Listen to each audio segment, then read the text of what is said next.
नमस्कार दर्शक बंधु मु जयदेव। तो विशेष परिचय आउ दौ ना आपण मान तो जानी सारी थे। तो मु जो ये जमीटी चाष कर जह्नी चाष एटी आमर 45 डिसमिल जगह जह्नी आम चाष करूँ। बर्तमान मार्केट को देखिक आम चाषटी करूँ कौन कने आम दी पैसा पाइपर। आपण मैंने प्रथम देखी दिखाँ आम जह्नी कि भाया प्रोडक्शन हो। देखु जह्नी ये देखु जह्नी एपटे देखु जह्नी ये जुआड़े चाहिए।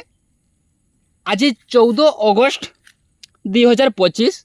तो बर्तमान भाई टी एपटे देखा केमती जह्नी आम देखुन फली जुआड़े चाहिए। ये जो आम टेकीदबा ये पखापाखि 3 क्विंटाल लु 4 क्विंटाल जह्नी बाहर एवं बहुत भल प्रॉफिट हो। सबु चाष लॉस हो नुहे बहुत चाष भल प्रॉफिट भी हो। तो ये सब देखंतु।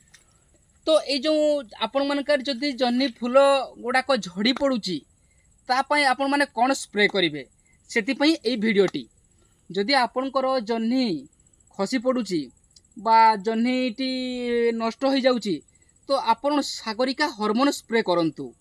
सागरिका हार्मोन एते सुंदर रिजल्ट जहाँकि कहबार नाई। एवं सेटा मु कहि दउची IFFCO company Sagarika hormone 250 ml को आपन 150 टंकार मार्केट रू पाई परिबे। ताको आपन स्प्रे करिवे एवं मूल सार जतले आपन माने दउजंती गछरे सेते बेला आपन कोन देबे सीधा एनपीके जो मार्केट रे एबे आसुची 16 बिल्कुल आपन को यूरिया दवा पई पड़िबो नाही। बिल्कुल आपन को सुपर की पोटास किछि दवा पई पड़िबो नाही। सीधा 16 आनबे। सागरिका आनबे बाल्टी एवं बोरन मैग्नेशियम जिंक एतकी जिनस को देखिए भल भाव मिश्रण करेंगे।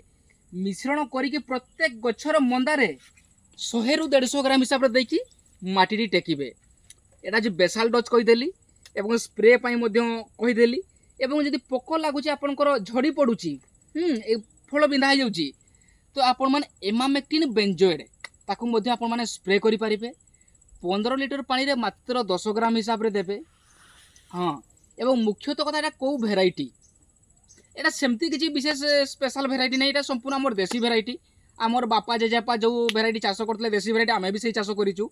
प्रोडक्शन बहुत ही भल हो। पुणी यही भेराइटी को आम रखा पुणी आसंता वर्ष को चाष करवा केमती आम रखा ना भल बिहन जमी ये बिहनटा देखले आम आप देखु पूरा एकदम छाट अच्छी फुटे उपर अच्छी ये बिहन को आम रखा। एपटे देखातु किछि किछि बिहन आम बाछिक रखा। एथिरे सब आम पुणी नेक्स्ट वर्ष आम चाष करने बिहन रखा। तो वीडियो आशा करुँच आज वीडियोटी आपण मानक भल लगी। जदि भल लगी थाए आपण माने एहाकू लाइक करंतु कि न करंतु किंतु भाई माने टिके चाष करंतु।